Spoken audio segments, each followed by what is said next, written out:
विवेकानंद ने officially join किया था फ्रीमेसन्स को। कब किया था इसके विषय में भी चर्चा करेंगे।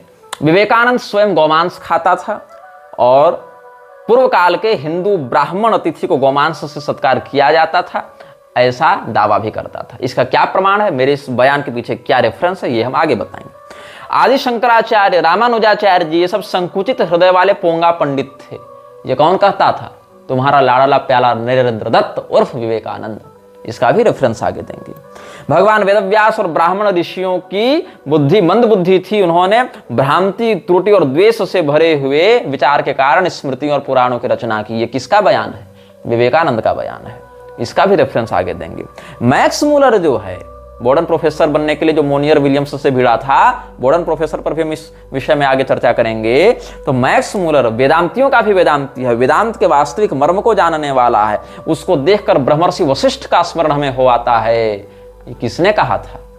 विवेकानंद ने कहा था। और मैक्स मूलर क्रिश्चियनिटी को भारत में लागू करने के लिए कितना षड्यंत्र रचा है, इसको थोड़ा भी अगर आप शोधार्थी प्रवृत्ति के होंगे तो जानते होंगे। आर्य समाज वाले सेक्टर्स में हम इस विषय में बहुत कुछ कह चुके हैं। और रामकृष्ण मिशन के आश्रम में तो सन्यासी लोग भी मांस मछली सब खाते हैं। विवेकानंद भी स्वयं खाता था, खूब अमेध्य भक्षण किया, ये सब भी बताते हैं। विवेकानंद इस्लाम और क्रिश्चियनिटी का भी बहुत प्रशंसक रहा है। ये भी क्रिश्चियन मिशनरियों का भी, हालांकि धर्मांतरण के विरुद्ध इसने लिखा है कि हिंदुओं को ईसाई नहीं बनना चाहिए, ये भी उसने कहा है। लेकिन ये सब एक बाहरी छलावा के अतिरिक्त कुछ नहीं, क्योंकि उसकी आंतरिक विचारधारा पर जब हम चर्चा करेंगे तो आपको बहुत कुछ ऐसा पता चलेगा जो आप नहीं जानते हैं। आगे विवेकानंद कैसे गांजा फूका करता था, गांजा फूक कर बातें किया करता था, इस विषय पर भी हम आगे चर्चा करेंगे। विवेकानंद कैसे भगवान श्री रामचंद्र जी, भगवान कृष्ण, भगवान शिव इत्यादि के स्थान पर रामकृष्ण परमहंस की पूजा करवाने लगा था। और जो हमारे शास्त्रीय सनातनी देवी देवता हैं उनको भूल जाओ, ऐसा कहता था युवाओं को। इस पर भी हम सप्रमाण चर्चा करेंगे। अब जीसस क्राइस्ट के ऊपर विवेकानंद के विचार क्या हैं, पैगंबर के ऊपर विवेकानंद के विचार क्या हैं, इस्लाम पर विवेकानंद के विचार क्या हैं, इन सब विषयों में हम आपको बताएंगे। और सबसे बड़ी बात कि विवेकानंद वेदों के विषय में जो बातें कहता है उनका विवेकानंदी पक्ष क्या है और उनका धर्मशास्त्री पक्ष क्या है, इस पर भी हम आपके समक्ष चर्चा कर रहे हैं। एक पुस्तक है, बंगाली में है, उसको हम इंग्लिश में या हिंदी में ट्रांसलेट करके आपको बताएंगे। मैंने अपने बांग्लादेशी मित्रों से उस बंगाली ट्रांसलेशन का ऑथेंटिक, बंगाली एडिशन का ऑथेंटिक ट्रांसलेशन कराया है, तो हम आपको बता रहे हैं। पुस्तक का नाम ध्यान से सुनना, पुस्तक के प्रकाशक का नाम ध्यान से सुनना, पुस्तक का एडिशन, पुस्तक का पेज नंबर, पुस्तक का विषय ध्यान से सुनना। बाद में कमेंट में पूछते हो कहां लिखा है बताओ, तो वीडियो में हम सारी बात बताते जा रहे हैं। पुस्तक का नाम है स्वामी विवेकानंद वाणी और रचना, और 20वां संस्करण इसका है, छपा बंगाली में। किसने छापा है? उद्बोधन कार्यालय ने छापा है। स्वामी विवेकानंद वाणी और रचना ये छापा है उद्बोधन कार्यालय ने, 20वां संस्करण से बता रहा हूं। उसके खंड 10 के पृष्ठ 189 को देखना, 189 पेज नंबर, वॉल्यूम है 10th, एडिशन है 20th। पुस्तक का नाम है स्वामी विवेकानंद वाणी और रचना, और किसने छापा है, पब्लिशर कौन है? उद्बोधन कार्यालय। रेफरेंस मिल गया। अब लिखा क्या क्या है सो बता रहा हूं, इसी पुस्तक से बता रहा हूं आगे। प्राचीन प्रथा के अनुसार जो हिंदू गौमांस नहीं खाता वो प्योर हिंदू नहीं है। खांटी हिंदू शब्द है ना, खांटी हिंदू मतलब प्योर हिंदू नहीं है। किसने कहा? विवेकानंद ने कहा। रेफरेंस बुक का बता चुका हूं। आगे आप देखो 9th वॉल्यूम देखोगे, 9वां खंड, उसमें 28वां पेज देखोगे, उसमें क्या कहता है विवेकानंद? 20 से लेकर 22nd एडिशन तक का ये सब रन करेगा। मनु आदि संहिता, ज्यादातर पुराण और महाभारत के ज्यादा अंश बुद्ध के जन्म के बहुत बाद में हुआ। मतलब कहने का अर्थ है इसका कि जो मनुस्मृति है और अधिक पुराण महाभारत के अधिकतर अंश बुद्ध के जन्म के बाद मिलावट करके जोड़ दिए गए। ये इस मूर्ख का प्रलाप है प्रक्षिप्तवादी विचारधारा को बढ़ाने के लिए, क्योंकि जॉन मूर भी मत परीक्षा में इसी बात को जोड़ दे रहा था कि ये सब प्रामाणिक नहीं है, ये सब तो बाद के लोगों ने जोड़ तोड़ दिया। इसीलिए विवेकानंद भी उसी विचारधारा को आगे बढ़ाने में लगा हुआ है। आगे देखो क्या कहता है, जो 9th वॉल्यूम है उसमें थोड़ा सा और आगे बढ़ोगे, इसी प्रकरण के आगे, ये तो 28वें पेज से बताया ना, तो स्वामी विवेकानंद वाणी और रचना पब्लिश्ड बाय उद्बोधन कार्यालय, उसमें 22nd एडिशन को देखोगे, 9th खंड जो उसका है 9th वॉल्यूम, उसके 31st पेज को, 31वें पृष्ठ को देखोगे, वहां क्या लिखा है? वेदों में कहीं पर भी शूद्र के उपवीत की बात नहीं है। सूत्र सूत्र सूत्र मतलब धागा, रस्सी ना। वेदों में कहीं पर भी सूत्र के उपवीत की बात नहीं है, गोभिल गृह सूत्र में भी नहीं है। अब पूरे वेद के वांग्मय को हम अभी नहीं बताएंगे क्योंकि आवश्यक भी नहीं। यहाँ गोभिल गृह सूत्र में भी नहीं है ऐसा जो गोभिल गृह सूत्र का नाम लिया। अब हम वहां से आपको बताएंगे बाद में, पहले ये रेफरेंस दे रहे हैं, उसके बाद हम गोभिल गृह सूत्र पर भी आएंगे। ये क्या लिखता है विवेकानंद वाणी और रचना में, 9th वॉल्यूम, पेज देखना 71-72 में। शंकराचार्य की बुद्धि तीव्र थी लेकिन वह उदार नहीं थी। उन्होंने बौद्धों को तर्क में हराकर जला के मारा। उधर बौद्ध तो महान था। बौद्ध बहुजन सुखाय बहुजन हिताय की बात करते थे और एक छाग शिशु के प्राण त्याग करने को राजी थे। मतलब बकरा भी काट दो अगर, तो बौद्ध लोग उसको बचाने के लिए अपनी जान देने के लिए तैयार रहते थे और बहुजन सुखाय बहुजन हिताय की बात करते थे। और शंकराचार्य तीव्र बुद्धि का था लेकिन उदार बुद्धि का नहीं था, इसीलिए उसने बौद्धों को पहले हराया फिर जलाकर मार दिया। ये किसने कहा? ये विवेकानंद ने कहा। बहुजन हिताय बहुजन सुखाय ये बौद्ध कह रहे हैं, यहीं से बहुजन शब्द को लेकर ये लोग आ गए। विवेकानंद ने ही वामपंथी विचारधारा की नींव इस प्रकार से डाली है। कहीं का अर्थ कहीं जोड़ दिया और कोई भी आरोप कहीं पर लगा दिया। अब आगे देखो चंगेज खान के विषय में विवेकानंद के विचार, ये 9th वॉल्यूम में ही मिलेगा, पेज 190 में जाओगे तब इसी पुस्तक में। लोगों ने चंगेज खान को नीच और आक्रामकता बताया। मतलब लोगों ने, ये भाव है, बंगाली का ट्रांसलेट करके भाव बता रहा हूं। लोगों ने चंगेज खान को नीच और आक्रामकता कहा लेकिन ऐसा सत्य नहीं है। उन्हें उनके तरह महामानव व्यक्ति अर्थलोलुप नहीं होता। वो एकत्व के आदर्श में अनुप्राणित होकर दुनिया को एकत्व के ढांचे में डालने का प्रयास किया था। कौन? Genghis Khan. हाँ भाई, एकत्व तो बचेगा ना, जब अपने अलावा सबको मार दोगे तो अकेले बचोगे, तो एकत्व ही करोगे तुम। तो ये विवेकानंद ने चंगेज खान के लिए कहा है। अब आगे देखो इसी वॉल्यूम में, ये तो 190 पेज से बताया ना, 190 में से। अब 198 पेज पर जाओ तो वहां क्या कहता है? धर्माचार्यों के मध्य केवल मात्र बुद्ध और मोहम्मद के विषय में स्पष्ट ऐतिहासिक उल्लेख है। श्री कृष्ण के संबंध में मेरा संदेह है। जितने लोगों ने धर्म का ज्ञान दिया उसमें भगवान कृष्ण को धर्मोपदेष्टा मानता है किंतु संदिग्ध मानता है कि उन्होंने धर्म का उपदेश दिया कि नहीं दिया, कब दिया, कहां दिया, ये सब संदिग्ध बातें, कोई ऐतिहासिक उल्लेख नहीं है। तो ऐतिहासिक उल्लेख किसका है? तो पैगंबर का है, ईसा मसीह का है, और वो धर्मोपदेशक है। मतलब इस्लाम धर्म है, ईसाईयत धर्म है इसके लिए। और जो वास्तव में आचार्य प्रभु धर्म धर्मस्य प्रभुरच्युत है उसको ये संदिग्ध मानता है विवेकानंद। अब सोच लो ये हिंदुओं के लिए काम कर रहा था कि किसके लिए काम कर रहा था? आगे और देखो पेज 316 वॉल्यूम 9th इसी पुस्तक में। वेदों में 4 युग का उल्लेख नहीं है, यह केवल पौराणिक युग की कल्पना मात्र है। तो कलिसंतरणोपनिषद क्या है फिर? कलिसंतरणोपनिषद के हरे राम हरे कृष्ण महामंत्र के आधार पर चैतन्य महाप्रभु ने इतना बड़ा आंदोलन बंगाल से ही प्रारंभ कर दिया, और ये कलिसंतरणोपनिषद में जो युग व्यवस्था वर्णित है उसको ये नहीं मानता कि वेदों में 4 युग का उल्लेख है। ये विवेकानंद का वैदिक ज्ञान देख लो। मोहम्मद साम्यवाद का आचार्य है, ये विवेकानंद ने कहा है। कहां पर?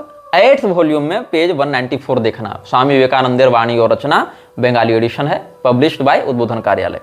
स्वामी विवेकानंदेर वाणी और रचना 8th वॉल्यूम 194 पेज में मोहम्मद साम्यवाद के आचार्य हैं, ये कह रहा है। और कुसंस्कार एवं अज्ञता का स्थान वेदों में है, ये कह रहा है। इसी वॉल्यूम में आगे देखोगे तो 276 पेज में स्मृति पुराणादि सामान्य बुद्धि मनुष्य की रचना है। भ्रम प्रमाद भेद बुद्धि और द्वेष बुद्धि से भरा हुआ है। इसमें जितना अंश उदार है वही ग्राह्य है, बाकी त्याज्य है। रामानुज शंकराचार्य आदि संकीर्ण हृदय के पंडित मात्र थे। ये विवेकानंद का बयान है। कहां छपा है ये? स्वामी विवेकानंदेर वाणी और रचना, पब्लिश्ड बाय उद्बोधन कार्यालय, बंगाली एडिशन से बता रहा हूं, 7th वॉल्यूम पेज 266। जब क्षत्रिय उपदेश करता था तब जाति वर्ण निर्विशेष सबको अधिकार दिया, और जब ब्राह्मणों ने कुछ लिखा तो अन्य सभी को वंचित किया। गीता में सभी के लिए अधिकार है, और व्यास शूद्रों को वंचित करने के लिए वेदों को कपोलकल्पित अर्थ किया ब्रह्मसूत्र में। वेदों का कपोलकल्पित अर्थ किया ब्रह्मसूत्र में।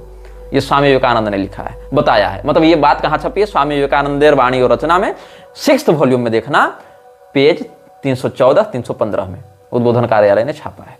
क्या कहता है ये? क्षत्रिय उपदेश करता था तब सभी जाति वर्ण निर्विशेष सबको अधिकार दिया था, और जब ब्राह्मणों ने कुछ लिखा तो अन्य सभी को वंचित किया। तो राम जी तो क्षत्रिय कुल में ही आए थे ना। अब वहां शंभू को वध वाला प्रकरण को दिखा देंगे तो कहेगा प्रक्षिप्त है, मिलावटी हो। तो बुद्ध के बाद बहुत कुछ जोड़ दिया गया ना। तो कुल मिला के चित भी अपनी पट भी अपनी, आधा मुर्गा पकाकर खाओ आधा बचा लो, अहिंसा के नाम पर। ये इन लोगों का नाटक है। तो वेदव्यास ने क्या किया, शूद्रों को वंचित करने के लिए वेदों का कपोल कल्पित अर्थ कर दिया ब्रह्मसूत्र में। अच्छा, आरएसएस वाले तो जो विवेकानंद कितने बड़े चापलूस बने घूमते हैं, वो तो वेदव्यास जी को शूद्र स्वयं बताते फिरते हैं, मछुआरन के लड़के थे वेदव्यास जी। अब वेदव्यास जी की माता मछली के पेट से उत्पन्न हुई थी, अगर इस बात को सत्य मानते हो तो वैज्ञानिक दृष्टिकोण से कैसे सिद्ध करोगे कि मछली के पेट से बच्चा सिद्ध हो सकता है? आधुनिक साइंस से तो नहीं सिद्ध कर सकते हो, तुमको दिव्य विधा का आश्रय लेना पड़ेगा कि मछली के पेट से भी बच्चा हो सकता है, क्योंकि जो मछुआरन की बेटी कह रहे हो, मछुआरन की बेटी तो थी नहीं, मछुआरे ने तो पाला पोसा था, बच्ची तो मछली के पेट से मिली थी। और मत्स्य देश का राजा मत्स्य भी निकला था, जो कि राजा उपरिचर वसु के वीर्य से मछली के गर्भ में गए थे बाज के माध्यम से, और जो मछली भी मछली नहीं, अद्रिका अप्सरा थी। ये सब बातें, और ये सत्यवती जो है वो भी पिछले जन्म में अच्छोदा नाम की पितृकन्या थी, जिसको कानिन पुत्र के माध्यम से शाप विनिर्मुक्त होगा ऐसा उनके ही पिता अमावसु ने शाप दिया था। तो ये तो क्षत्रिय कन्या थी, मछुआरन थी नहीं। लेकिन आरएसएस वाले तो वेदव्यास जी को शूद्र बताते फिरते हैं और कहा मछुआरन के लड़के ने वेद लिखा। और यहां पर विवेकानंद कह रहा है कि वेदव्यास ब्राह्मण था, ब्राह्मणों ने जब कुछ लिखा तो अन्य सबको वंचित किया, और जब क्षत्रियों ने उपदेश दिया तो सबको सबका अधिकार दिया। इसीलिए भगवान कृष्ण क्षत्रिय थे, उन्होंने उपदेश दिया तो सबको सब दिया, और वेदव्यास जी ब्राह्मण थे, उन्होंने शूद्रों को वंचित करने के लिए वेदों का कपोल कल्पित अर्थ किया। तो क्या मानना चाहते हो तुम लोग? ये पेंडुलम बनाए हैं पूरे हिंदुओं को, ये सब कोई दार्शनिक सैद्धांतिक वक्ता प्रवक्ता विद्वान नहीं है, सारे मूर्ख एजेंट हैं मृक्षराज के। यही है, इतने है विषय, और केवल इधर उधर की बातों को जोड़ तोड़कर मूल शास्त्रीय परंपरा के विरुद्ध जाकर बात करते हैं। जिन लोगों को वेदव्यास जी का, वाल्मीकि जी का शास्त्रीय रहस्य जाना ना हो, वो लोग पंडित गंगाधर पाठक मैथिल जी के लेखों को भी पढ़ सकते हैं इस विषय वाले। हालांकि शबरी प्रकरण में उन्होंने अतिवादिता कर दी है और प्रमाण प्रकरण विरुद्ध ही जाकर सब कुछ प्रलाप किया है। एक और कहते हैं कि धर्मशास्त्रों की परंपरा से अनभिज्ञ लोग शबरी को भील नहीं बताते हैं। ऊपर से स्वामी अप्पय दीक्षित जी ने, जो अद्वैती हुए हैं पूर्वाचार्य, और स्वामी वेदांत देशिक जी ने, दोनों ने शबरी जी को भील नहीं बताया है। और भुसुंडी रामायण में भील नहीं बताया गया है शबरी जी को, और ये कहते हैं भुसुंडी रामायण प्रामाणिक नहीं, जबकि स्वामी करपात्री जी का बड़ा फैन बने फिरते हैं। और स्वामी करपात्री जी ने रामायण मीमांसा में ही जिसकी बात को सिद्ध करने के लिए इतना झगड़ा कर लिए हमसे, वहीं भुसुंडी रामायण को भी प्रामाणिक रामायण और प्राचीन रामायण में गिना है। तो कुल मिलाकर यही 2-3 विषय में इनका पूरा का पूरा लेख खंडित हो जाता है। लेकिन चलो ठीक है, उस विषय को यहाँ हम नहीं घसीटेंगे अधिक, लेकिन वेदव्यास जी और वाल्मीकि जी पर, सूत जी पर इनका अच्छा लेख है, उसको पढ़ना चाहिए आप सबको। और संक्षेप में समझना चाहते हो तो हमारी पुस्तक उत्तरकांड प्रसंग एवं संन्यासाधिकार विमर्श में पढ़ लेना, अथवा वेबसाइट पर भी वेदव्यास वाल्मीकि बाय निग्रहाचार्य ऐसे सर्च करोगे तो वेबसाइट इत्यादि पर भी ऑनलाइन प्राप्त हो जाएगा। हमने अपने मुख्य चैनल पर बहुत पहले इस पर वीडियो भी बनाकर डाला हुआ है। अस्तु, अब शंकराचार्य महामनीषी था, लेकिन मुझको लगता है कि उनका हृदय मस्तिष्क के अनुरूप नहीं था, ये कहना है विवेकानंद का। 5th वॉल्यूम जो है स्वामी विवेकानंद वाणी और रचना, उसके पेज 123 से बता रहा हूं। भारत में एक काल था जब गौमांस भोजन न करने से किसी भी ब्राह्मण का ब्राह्मणत्व रहता ही नहीं था। मतलब ब्राह्मण को ब्राह्मण बने रहने के लिए गोमांस खाना अनिवार्य था। लेकिन विवेकानंद तो कह रहा था, जो संस्कृत की कोई चिट्ठी नहीं लिखा था जिसमें इमिटेशन ऑफ क्राइस्ट वाली पुस्तक भी भेजा था, जिसका वर्णन हम पहले कर चुके हैं, उस चिट्ठी में तो ये कह रहा था कि जन्मना वर्ण व्यवस्था नहीं है, कर्मणा है। तो ये कौन सा कर्म है जिसको ग्रहण कर लेने से, मांस खा लेने से, गोमांस खा लेने से व्यक्ति ब्राह्मण बन जाता है और ब्राह्मण तो पुष्ट हो जाता है? ये कौन सा कर्म था भाई इसका? और वेदों का आश्रय लेकर बता रहा है कि वेदों में ऐसा होता है। वेदों में लिखा है, भारत में एक काल था जब गौमांस भोजन न करने से किसी भी ब्राह्मण का ब्राह्मण तो नहीं रहता था। ये कहां छपा है? तो स्वामी विवेकानंदेर वाणी और रचना, 5th volume, page 48, Bengali edition, published by Udbodhan Karyalaya. Shankaracharya भी अपने मत के समर्थन के लिए ऐसा शास्त्र व्याख्या किया जो मुझे सही नहीं लगता। ये किसकी शब्दावली है? विवेकानंद की शब्दावली। कहां छपा है? 5th वॉल्यूम, स्वामी विवेकानंदेर वाणी और रचना, पेज नंबर 189। अब हम बात करते हैं सूत्र की, जो गोभिल गृह सूत्र का इसने नाम लिया कि वहां धागे के जनेऊ का वर्णन नहीं है। तो वास्तव में यह भ्रामक वक्तव्य है, क्योंकि जब आप गोभिल गृह सूत्र को देखेंगे तो मुख्य सूत्रों में जो उपनयन विधि है, 10वीं कंडिका, प्रथम प्रपाठक के 10वीं कंडिका में आप जाएंगे तो वहां पर उपनयन वाला जो सूत्र धारण का सूत्र है वो प्रत्यक्ष सूत्र के रूप में प्राप्त नहीं होता है। मेखला बंधन और कौपिन धारण, ये सब के लिए एक ही सूत्र से संकेत कर दिया गया कि आप मेखला धारण वाले से इसका कर लें, और टीकाकारों ने भी तद्वत ही व्याख्या की है। तो क्या यह कह दें कि सूत्र अनुपलब्ध होने के कारण उस प्रासंगिक भाव से हम धागे के जनेऊ को मान्यता ही नहीं देंगे? ऐसा नहीं है। जबकि धागे का जनेऊ पहनने के कारण इसी गुवाहाटी के कॉटन कॉलेज के प्रोफेसर पद्मनाथ को इसने इतना तिरस्कृत किया था, इतना जलील किया था विवेकानंद ने, कि पद्मनाथ ने अंत में कह दिया कि तुम विवेकानंद नहीं, तुम दयानंद सरस्वती हो गए, तुमसे बातें ही करना बेकार है, क्योंकि तुम थेथरे करोगे। यही उसका भाव था।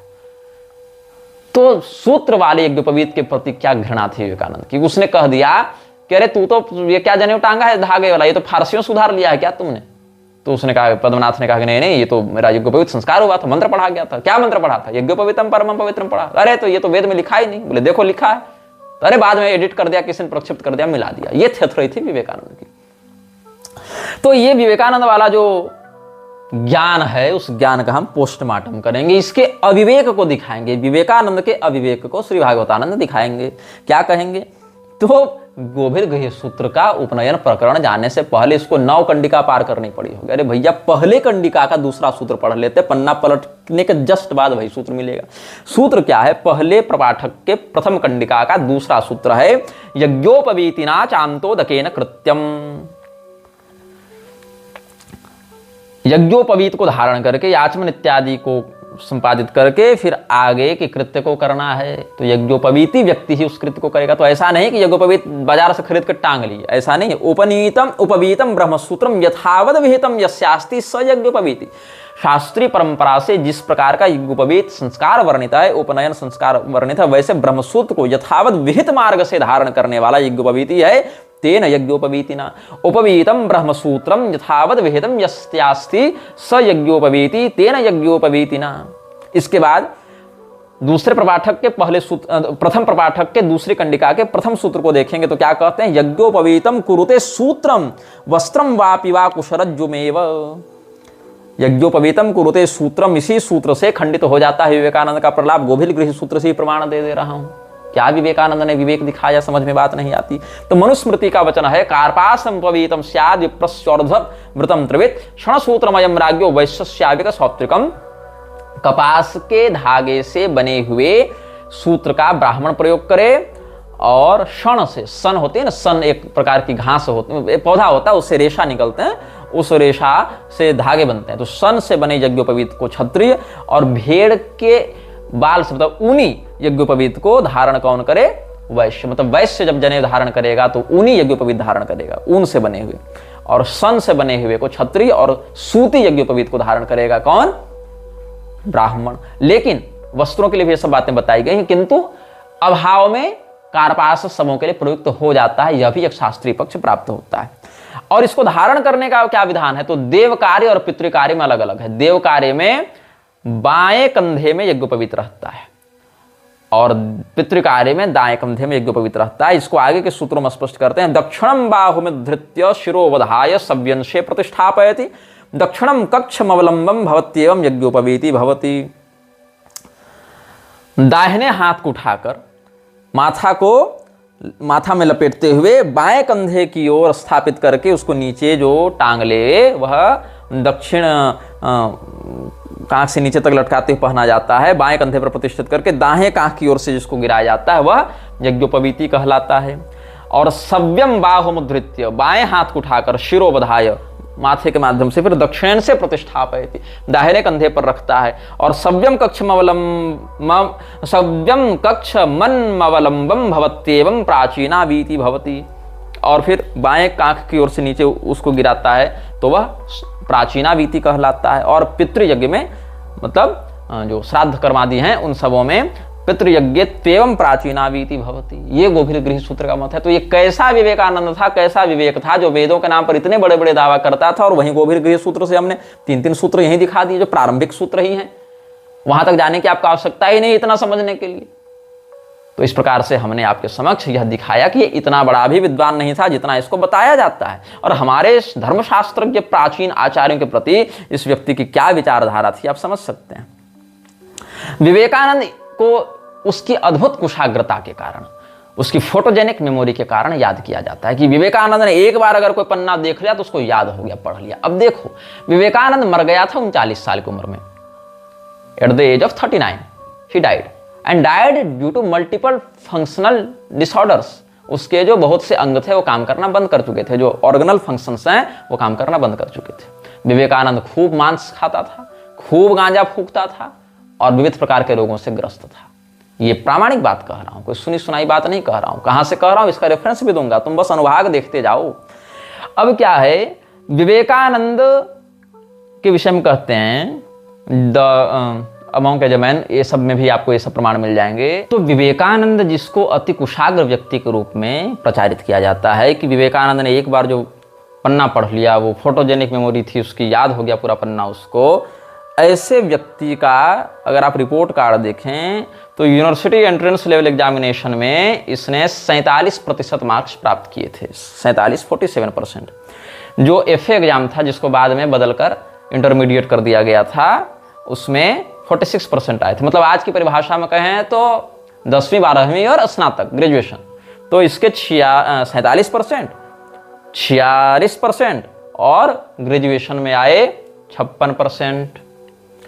अब ये बात सत्य है, उस समय का 56% आज के 95% को पढ़ाएगा, ये बात सत्य है, इसमें कोई दिक्कत नहीं है। उस समय का क्या, पिछली पीढ़ी के जो लोग 50% 60% लाते थे, वो लोग आज के 99% वाले को 10 बार पढ़ाएंगे। लेकिन बात है कि जब आपकी प्रसिद्धि, आपकी कुशाग्रता फोटोजेनिक मेमोरी वाली प्रचारित की जा रही है, तो उस सिद्धि के बाद, उस अद्भुत मेधा के बाद आप 56% ला रहे हैं, तो सोचिए वो मेधा नहीं होती तो आप कितना लाते। मतलब हाल आपका ये है भाई साहब कि आप फोटोजेनिक मेमोरी के सिद्धि साधक होने के बाद आप 56% ला पा रहे हैं ग्रेजुएशन में, ये हाल है आपका। अच्छा, ये कह सकते हैं कि यूनिवर्सिटी के प्रोफेसर्स ने छेड़छाड़ कर दी होगी, मतलब कि बहुत बार ऐसा होता है कि चेक करने वाले जो एग्जाम पेपर चेक कर रहे हैं वही घोटाला कर दे रहे हैं, ये बात भी हो सकती है, जिसका अनुभव हमने स्वयं किया है। हमने अपने ही रिपोर्ट कार्ड में बहुत बार ऐसा अनुभव किया है कि संस्कृत में 200 में मुझे 120 नंबर दिए गए विश्वविद्यालय में, तो बाद में मैंने देखा इधर उधर कैसे नंबर दिए गए, तो कहा गया कि भाई यहाँ पर 5 रुपये 10 रुपये कॉपी चेक करने के बन रहे हैं, तो जो व्यक्ति जितना अधिक कॉपी चेक करेगा, 20 रुपये 25 रुपया जो भी बनेंगे वो उतना मिलेगा, तो अधिक से अधिक कॉपी निपटाओ।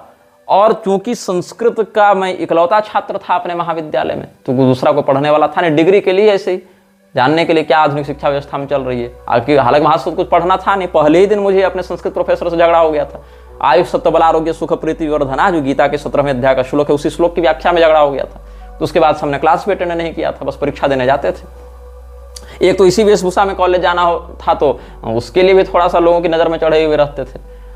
और एक बार झगड़ा हुआ था अच्छा खासा फैकल्टी से हमारा, तो उसके कारण भी थोड़े चढ़े हुए थे। हालांकि सम्मान तो वहाँ भी था, महाविद्यालय में भी जब हम जाते थे तो वहाँ के जो प्रधानाध्यापक थे, प्राचार्य गण थे, वो सब भी हाथ जोड़कर खड़े होकर अभिवादन करते थे, स्वामी जी आइए बैठिए, क्या स्थिति है।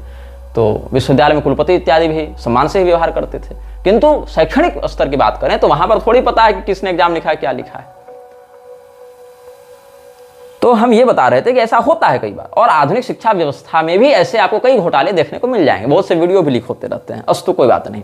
लेकिन कहने का विषय यह है कि विवेकानंद का जो संस्थान था, विवेकानंद का जो इंस्टीट्यूट रहा, क्या वहां भी ऐसी बातें होती थी। अच्छा, आगे हम देखते हैं।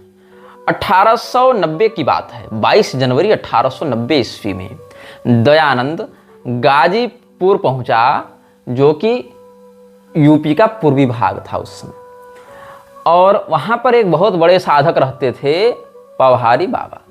अब पवहारी बाबा या पयोहारी बाबा जो हैं वो बहुत सिद्ध साधक रहे, हठ योग के, ऐसा दावा किया गया, और बहुत कम भोजन का प्रयोग करके वो गुफाओं में रहा करते थे।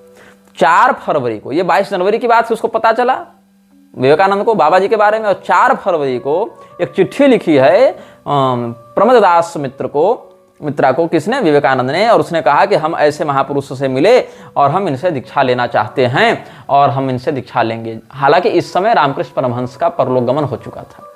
तो विवेकानंद ने कहा अब हम नया गुरु बनाएंगे, हम तो भटक रहे हैं तो हम नया गुरु बनाएंगे। तो नया गुरु बनाने का जब इसने विचार किया तो 21 रातों तक ये उसके साथ रहा, पयोहारी बाबा के साथ। बाबा इसको योग अभ्यास सिखाते थे। अब विवेकानंद योगाभ्यास सीखने लगा।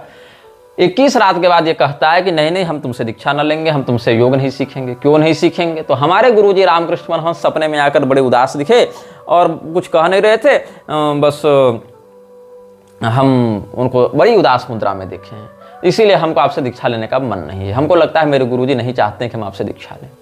ठीक है भैया, मत लो, जाओ यहाँ से। अब लिखता है I will now never go to any मियाँ नाउ, बाबा लोगों के पास अब हम नहीं जाएंगे। रामकृष्ण परमहंस ही हमारे अब एकमात्र गुरु रह गए, अब हमें पयोहारी बाबा से दीक्षा नहीं लेंगे। तो इसके पीछे लग सकता है आप लोगों को कि रामकृष्ण परमहंस के प्रति अनन्य निष्ठा होगी, सच्चा गुरु का सच्चा चेला होगा विवेकानंद। तो क्या ऐसी बात है? तो ऐसी बात का भी पोस्टमार्टम हम आगे व्यक्त करेंगे आप सबों के पास कि ऐसी बात नहीं थी। विवेकानंद को हठयोग में ही आलस्य आ रहा था और वो वहां से भागना चाहता था, इसीलिए रामकृष्ण परमहंस सपने में आकर उदास थे, ऐसा उसने बहाना किया। इसका क्या प्रमाण है, क्या संदर्भ है, ये सब भी हम आपको आगे बताएंगे। उससे पहले की बात बताऊं तो 1888 ईस्वी में ये आगरा से वृंदावन से आगरा की पैदल यात्रा पर था। एक व्यक्ति सड़क किनारे बैठा दिखा। सड़क किनारे एक व्यक्ति बैठा दिखा, क्या कर रहा है भैया? तो चिलम तैयार कर रहा है। अब चिलम तैयार कर रहा है, मस्त गांजा फूक रहा है, चिलम तैयार कर रहा है। विवेकानंद को उठी तरफ बोला, अपन को भी चिलम मांगता है, अपन चिलम पिएगा, चिलम कहाँ मिलेगा, यही देगा। अब ये था सन्यासी के वेश में, जो कि सामान्यतः उस समय ब्राह्मण साधुओं की वेशभूषा थी, और ये व्यक्ति था शूद्र वर्ण का, जो चिलम फूक रहा था सड़क किनारे बैठकर, वो था शूद्र वर्ण का, भंगी जाति का था। तो इसने सोचा कि ये मेरी ओर क्यों आ रहा है, कहीं कोई लफड़ा ना हो जावे, कहीं कोई समस्या ना हो जावे। तो ये जब गया चिलम मांगने विवेकानंद के पास, तो कहा कि आप तो साधु हैं, महाराज यू आर साधु है ना, मैं भंगी। उसने कहा मैं भंगी जाति का हूँ, आप साधु हैं, तो आप मुझसे चिलम कैसे लेंगे? तो विवेकानंद ने क्या कहा, I am sannyasi, I have left all caste and family ties aside, why shouldn't I smoke a bhangi chillum? अरे हम सन्यासी हैं, हमने जाति बंधन तोड़ दिया, हमने परिवार बंधन तोड़ दिया, हम भंगी का चिलम क्यों नहीं पी सकते? तो सन्यासी बाबा परिवार का मोह तोड़ दिए, सन्यासी बाबा जाति बंधन तोड़ दिए, लेकिन सन्यासी बाबा चिलम का बंधन नहीं तोड़ सके। समझ गए? तो उस व्यक्ति ने सोचा ये साधु मेरे पास क्यों आ रहा है, मेरे पास तो कुछ नहीं है। विवेकानंद ने कहा असली माल तुम्हारे पास है, हम तो आएंगे तुम्हारे पास। तो मतलब यहां पर याद आते हैं अवध ओझा साहब कि ओ भाई साहब, ये होती है असली राजा वाली मेंटेलिटी। आप मान लीजिए कि आप राजा हैं ना, ये होती है असली राजा वाली मेंटेलिटी। भाई साहब क्या भांग पी के भंड पड़े हुए हैं और दुनिया आपको महर्षि महर्षि कह रही है। भारत का राष्ट्रपिता छोड़ो, राष्ट्रपितामह कह रहा है आर्य समाज दयानंद को। आप भांग पी के भंड पड़े हुए हैं, आपको दुनिया महर्षि बोल रही है, वेदों का उद्धारक बोल रही है, क्रांतिकारी बोल रही है, पाखंडियों का विध्वंसक बोल रही है, और उधर आपका चेहरा जगदीश्वरानंद छापे जा रहा है ताबड़तोड़ कि दयानंद सरस्वती तो आकाश में उड़ता था, और भाई साहब आप भंग के भंडई में एकदम पड़े हुए हैं।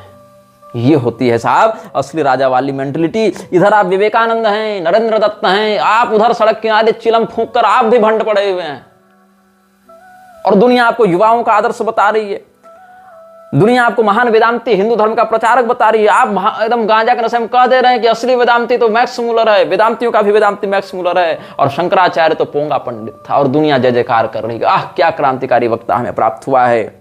आप कह रहे हैं कि मेरी मौत का उत्तरदायी ये हिंदू लोग हैं, इन लोगों ने मुझे कॉपिन पहनाकर मधुमेह का रोगी बना दिया। Yes, this is right. Vivekananda ने दावा किया था कि उसको डायबिटीज इसीलिए हुआ क्योंकि लोगों ने उसको अंडरवियर पहनने से रोक दिया और उसको कॉपिन पहना दिया, इसके लिए उसको डायबिटीज हो गया और वो मर रहा है। ये विवेकानंद का दावा था। कहां यह दावा किया गया, इसका भी प्रमाण आगे दूंगा, अभी बस सुनते जाओ, बहुत मजा आने वाला है। आपकी बात पर लोग विश्वास कर ले रहे हैं। ये होती है राजा वाली मेंटेलिटी कि आप गांजा फूकर भंड पड़े हैं, आप कह दे रहे हैं कि मुझे कॉपिन पहनाकर डायबिटीज का मरीज बना दिया गया, और उसके बाद आपकी जयंतियां हो रही हैं, स्मारक बन रहे हैं, और फोटो में टांग रही है पिछली पीढ़ी आपको, विवेकानंद को फोटो में फ्रेम करके टांग रही है, अगली पीढ़ी उसको हाथों हाथ ले रही है। आज की पीढ़ी में आईआईटी बाबा है, आईआईटी बाबा ने आईआईटी क्रैक किया है, ये आईआईटी क्रैक बाबा है, ये केवल क्रैक बाबा है, पिछली पीढ़ी का बाबा है, ये नई पीढ़ी का बाबा है साहब। ये है आपका राजा वाला विचार, ये है राजा वाली मेंटलिटी कि आप भांग पी के भंडासुर बने हुए हैं, इधर गांजा पी के फूंक के एकदम भंडासुर बने हुए, और दुनिया आपको महर्षि बता रही है, क्रांतिकारी बता रही है, योगी राज बता रही है। ये स्वैग है ना इन लोगों का। अरे क्या पारंपरिक आचार्य इस स्वैग को प्राप्त करेंगे?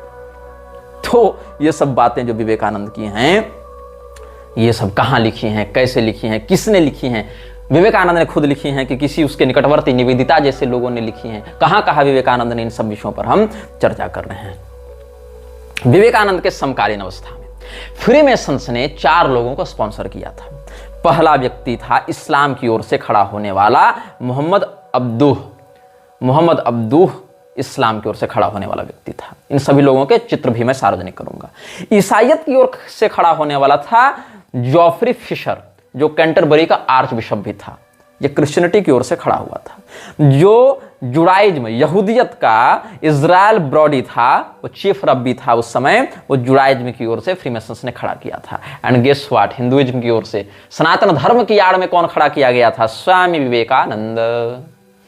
और फ्रीमेसन्स के अलग अलग लॉज ने इसको इनिशिएट किया था। जैसे जो मोहम्मद अब्दू था उसको लॉज 1355 कायरो में, Kawkab al Sharq lodge 1355 Cairo में इनिशिएट किया गया था। और Anchor and Hope lodge number 1 Kolkata से इनिशिएट किया गया था स्वामी विवेकानंद को फ्रीमेसन्स के तहत। Old Reptonian lodge number 3725 London से इनिशिएट किया गया था Archbishop of Canterbury Geoffrey Fisher को ईसाइयत की ओर से। और Duke of Sussex lodge number 48 Melbourne से यहूदियत की ओर से इजराइल ब्रॉडी को, जो चीफ रब्बी था, उसको प्रमोट किया गया था। ये 4 लोगों को खड़ा किया गया था। इसमें विवेकानंद के अलावा आपने कितनों के नाम सुने, लेकिन ये चारों एक ग्रुप के लिए काम कर रहे थे। 4 अलग अलग लॉज से इनिशिएट करके 4 अलग अलग मान्यताओं के ऊपर से लोगों को वक्ता बनाकर प्रमोट किया गया था। और विवेकानंद फ्रीमेसन्स का सदस्य कब बना, इसके विषय में हम आपको बता रहे हैं। विवेकानंद ने फ्रीमेसन्स ज्वाइन करने के लिए अप्लाई किया था 1884 ईस्वी के 19 फरवरी को। और जैसा कि हमने बताया है कि फ्रीमेसन्स, इल्यूमिनाती, म्लेच्छराज की संस्थाओं से जुड़े लोग कितनी डेमन समनिंग्स करते हैं, कितना कुछ करते हैं। क्या हुआ, 1884 ईस्वी के 19 फरवरी को नरेंद्र दत्त ने फ्रीमेसन्स बनने के लिए अप्लाई किया। और 20 फरवरी, 21 फरवरी, 22 फरवरी, जाते जाते 23 फरवरी 1984 को, मतलब एप्लीकेशन के 3 दिनों के बाद इसके पिता की, विश्वनाथ दत्त की मृत्यु हो गई। आप आज फ्रीमेसन्स के लिए अप्लाई करते हैं, 3 दिन बाद आपके पिताजी निकल लेते हैं, ठीक। लेकिन आपने फ्रीमेसन्स से संबंध नहीं तोड़ा। आप अप्रैल के 5 तारीख को, 5 अप्रैल 1884 को फ्रीमेसन की परीक्षा उत्तीर्ण करते हैं, फ्रीमेसन के एंट्रेंस को पास करते हैं। 15 अप्रैल 1884 को फेलोक्राफ्ट मेसन की आपको उपाधि दी जाती है। और 20 मई 1884 को आप मास्टर मेसन बन जाते हैं। अब विवेकानंद उर्फ नरेंद्रनाथ को, या नरेंद्रनाथ उर्फ विवेकानंद को यह प्राप्त हो गया। और influence of Vivekananda and Vedanta on Freemasonic ideas, इस नाम से तारकनाथ तरफदार ने एक पुस्तक भी लिखी है। अब विवेकानंद और फ्रीमेसन्स का जो संबंध है वो कोई छिपा हुआ संबंध नहीं है। आप थोड़ा सा भी शोधात्मक विचार रखते होंगे तो आप इसको बहुत सरलता से देख लेंगे, सार्वजनिक इन विषयों को आप जान जाएंगे। फ्रीमेसन्स के भारत में बहुत से लॉज हैं और हजारों प्रतिष्ठित लोग इनके अनुयायी भी बने हुए हैं। फ्रीमेसन्स ने विवेकानंद को इनिशिएट इसीलिए किया ताकि विवेकानंद की वक्तृत्व शैली का आश्रय लेकर पश्चिम जगत में उसको प्रभावशाली वक्ता के रूप में स्थापित किया जाएगा। और पश्चिम जिसको हाथों हाथ सम्मान देता है, भारत की जनता भी उसके पीछे पागल होकर घूमने लग जाती है, उसको सब कुछ मान लेती है। अब जो W.L. विमसर्स्ट ने लिखा है, WILMSHURST इसके नाम की वर्तनी, उसने पुस्तक लिखी है मीनिंग ऑफ मिशनरी। उसमें एक कोट मैं करना चाहूंगा उस पुस्तक से, the religions of the world तो all aiming at teaching truth express that truth in different ways. विश्व के सभी रिलीजन्स, और यहाँ हिंदू धर्म को भी रिलीजन में ही गिनेगा, ये सभी एक ही बात को उपदेश कर रहे हैं, सत्य का उपदेश। हालांकि सत्य बताने का तरीका इन सबों का अलग अलग है। और इसी बात को घुसाते हुए, इसी मैसोनिक आइडिया को रामकृष्ण परमहंसोपनिषद नाम से फर्जी उपनिषद लिखकर कृष्ण यजुर्वेदीय उपनिषद की आड़ में डालते हुए किसने प्रचारित किया था? स्वामी हर्षानंद गिरी ने, जो कि रामकृष्ण मिशन का एक व्यक्ति है। तो विवेकानंद के साथ साथ और बहुत से लोग उस समय, जैसे देशबंधु की उपाधि थी CR दास को, वो MR जयकर, C राजगोपालाचारी और AL Mudaliar, BG Kher, CP Ramaswamy Iyer, इन सभी लोगों के नाम आप गूगल में सर्च कर लेंगे तो पता चल जाएगा ये सब कौन कौन। ये सारे लोग फ्रीमेसन्स से जुड़े हुए थे। और जिस समय विवेकानंद को ऑफिशियली फ्रीमेसन्स की वेबसाइट पर अपलोड किया गया था, तो जस्टिस देवेंद्र गुप्ता, भारत की न्यायपालिका का जज, जो उस समय ग्रैंड लॉज ऑफ इंडिया का ग्रैंड मास्टर था, वो क्या कहता है, there are number of prominent Indians who have been Freemasons.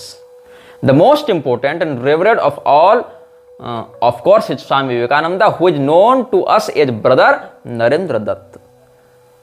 और विवेकानंद को सम्मानित करने के लिए, विवेकानंद को ग्लोरीफाई करने के लिए फ्रीमेसन्स ने एक और काम किया. मैसोनिक पीडिया में आपको ये मिल जाएगा, जैसे विकिपीडिया है ना, वैसे फ्रीमेसन्स के लिए मैसोनिक पीडिया है, और मैसोन इंडिया भी है भारतीय फ्रीमेसन्स के लिए.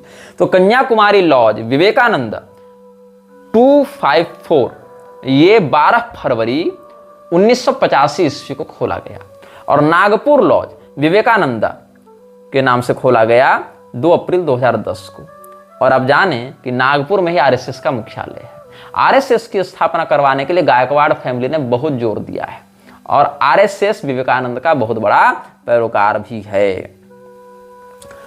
विवेकानंद मैंने कहा पहले ये लोग अपने सदस्य के रूप में वर्णन करने से बचते थे. जैसे दयानंद सरस्वती का निकटवर्ती संबंध रहा है फ्रीमेसन्स से, किंतु दयानंद सरस्वती को ये लोग खुलेआम अपने अनुयायी के रूप में स्वीकार करना नहीं चाहते. वाया थियोसोफिकल सोसाइटी ये स्वीकार करते हैं कि आर्यन मेसोनरी और थियोसोफिकल सोसाइटी का आर्य समाज से संबंध है, लेकिन सीधे सीधे फ्रीमेसन से बचता है ताकि हिंदुओं को भ्रमित करने में सुविधा हो. लेकिन विवेकानंद के समय लोगों ने खुद मांग की कि आप उसको अगर इनिशिएट किए तो उसको उचित सम्मान मिलना चाहिए, क्योंकि ऑफिशियली इसने रिचुअल्स में भाग लिया था. दयानंद ने ऑफिशियली फ्रीमेसन्स के रिचुअल्स में भाग नहीं लिया था, इसीलिए उस व्यक्ति को ये लोग आधिकारिक रूप से फ्रीमेसन्स का मेंबर नहीं बताना चाहते. हालांकि इन्फ्लुएंस्ड वही था, उसके जो ब्रांचेज थे, उसकी जो शाखाएं थी, उससे आर्य समाज जुड़ा हुआ है आंतरिक रूप से. और ये बात आर्य समाजियों को भी नहीं पता, बताओगे तो भड़क जाते हैं. उपदेशो मूर्खाणाम प्रकोपाय न शांत, यही चरितार्थ करते हुए. लेकिन विवेकानंद चूंकि इनिशिएट किया गया था ऑफिशियली, एक लॉज के तहत उसको इनिशिएट किया गया था anchor and hope number 1 Kolkata से, तो इसीलिए उसको ऑफिशियली इन्होंने अपनी वेबसाइट पर अपलोड भी किया था.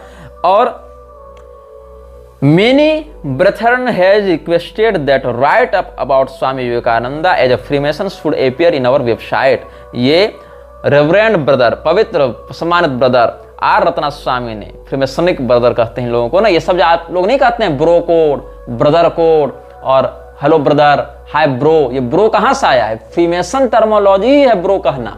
ये ब्रो मतलब ब्रदर और सिस मतलब सिस्टर वाला नहीं है. हर फ्रीमेसनरी अपने दूसरे फ्रीमेसनरी को ब्रदर ही कहता है. इसीलिए ये लोग स्वामी विवेकानंद की अपेक्षा ऑफिशियली नेम ब्रदर और उससे पहले आर लगाते हैं. आर मतलब रेवरेंड, मतलब सम्मानित, आदरणीय, माननीय, महोदय.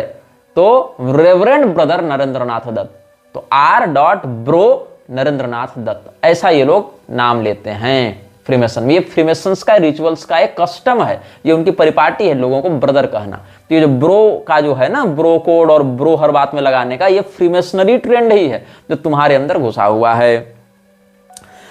तो इस प्रकार से और फ्रीमेसनरी का आप वेबसाइट देखेंगे तो यहाँ विवेकानंद के नाम से जो सेक्टर बना हुआ है, grand laws of British Columbia and Yukon, यहाँ से आप देखेंगे तो Swami ji is the only Indian whose biography has been published by this lodge. ये भी आपको बात समझ में आएगी विवेकानंद को ग्लोरीफाई करने के लिए.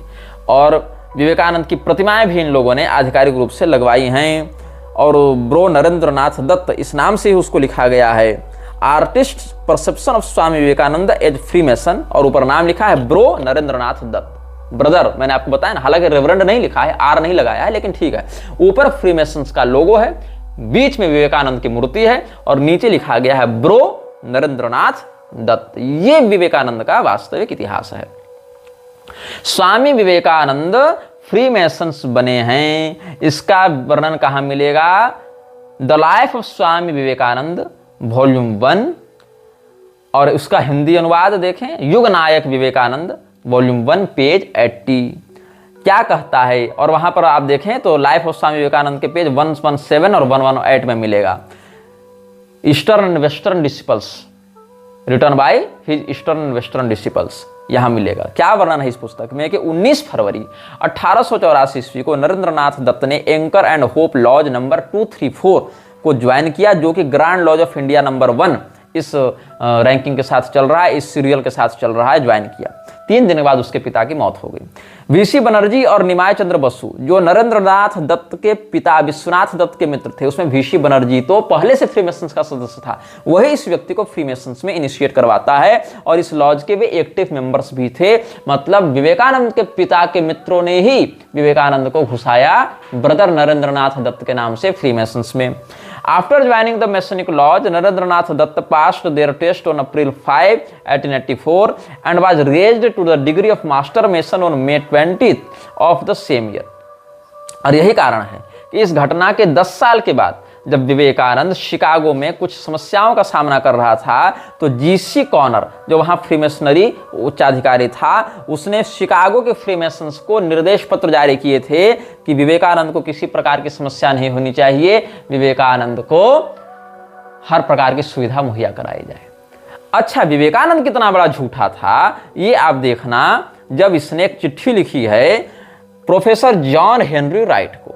एक और खेतरी के राजा अजीत सिंह ने इसको अच्छी स्पॉन्सरशिप दी हुई थी, दूसरी ओर फ्रीमेसन्स इसको हाथों हाथ सपोर्ट कर रहे थे, लेकिन फिर भी विक्टिम कार्ड कैसे खेला है विवेकानंद ने। यह चिट्ठी लिखी गई थी डियरबॉर्न एवेन्यू 541 18 जून 1894, 18 जून 1894 को 541 डियरबॉर्न एवेन्यू से चिट्ठी लिखी थी विवेकानंद ने। किसको लिखी थी? प्रोफेसर जॉन हेनरी राइट को। क्या लिखता है? Dear Adhyapak ji, excuse my delay in sending the other letters, I could not find them earlier, I am going to New York in a week. मतलब आपके पत्र हमको समय पर नहीं मिल पाए, इसीलिए हम समय पर उत्तर नहीं दे पाए, इसके लिए क्षमा कर दीजिएगा अध्यापक जी। प्रोफेसर साहब, हम 1 सप्ताह में न्यूयॉर्क जाने वाले हैं, हमको पता नहीं हम इधर वापस आएंगे कि नहीं आएंगे, इसीलिए चिट्ठियां यहाँ वापस मत भेजिएगा जब तक हम आपको दूसरा पता दूसरी चिट्ठी में नहीं बताते, हमसे पत्र व्यवहार मत कीजिएगा। ये सब आगे करते हुए मिसेस बैगली का इसने कुछ नाम लिया है और ये कहता है कि यहाँ पर मुझे बहुत सम्मान मिला, a complete stranger here without even credentials. यहाँ पर मुझे कोई पहचानता नहीं था, जानता नहीं था, सहयोग नहीं करने वाला था, मैं बिल्कुल अनजान व्यक्ति था यहाँ के लिए, और फिर भी आप लोगों ने मुझे बड़ा सम्मान दिया, सत्कार दिया। जो व्यक्ति 10 साल फ्रीमेसन्स का सदस्य रहा हो आधिकारिक रूप से, जिसको एकोमोडेशन देने के लिए फ्रीमेसन्स के उच्चाधिकारी चिट्ठी लिख रहे हैं, जीसी कॉनर जैसे लोग जो फ्रीमेसन्स के उच्चाधिकारी थे, वो शिकागो फ्रीमेसनरी को निर्देश दे रहे हैं कि विवेकानंद को किसी प्रकार की समस्या नहीं होनी चाहिए। वो क्या लिख रहा है कि हमको तो बड़ी समस्या यहाँ हो जाती, हम तो बड़े अनजान व्यक्ति हैं यहाँ के लोगों के लिए, हम तो स्ट्रेंजर हैं, कंप्लीट स्ट्रेंजर हैं यहाँ के लोगों के लिए। जबकि फ्रीमेसनरी जो ब्रदरहुड चलाती है, वहाँ कोई व्यक्ति किसी के लिए अनजान नहीं होता है, ये सारे लोग एक दूसरे सिंडिकेट से जुड़े हुए होते हैं। और यहाँ पर विवेकानंद कहता है मेरा बड़ा तिरस्कार किया गया लोगों के द्वारा जब उन्होंने भारतीय वेशभूषा में हमको देखा। ये सब बातों पर भी हम आगे सप्रमाण चर्चा करेंगे कि कब कहा, कहाँ कहा, किसके सामने कहा विवेकानंद ने। यह वीडियो जल्द ही हटा दिया जा सकता है, कृपया थर्ड पार्टी ऐप्स का उपयोग करके डाउनलोड करें। आप इस वीडियो को अपने चैनल पर फिर से अपलोड भी कर सकते हैं।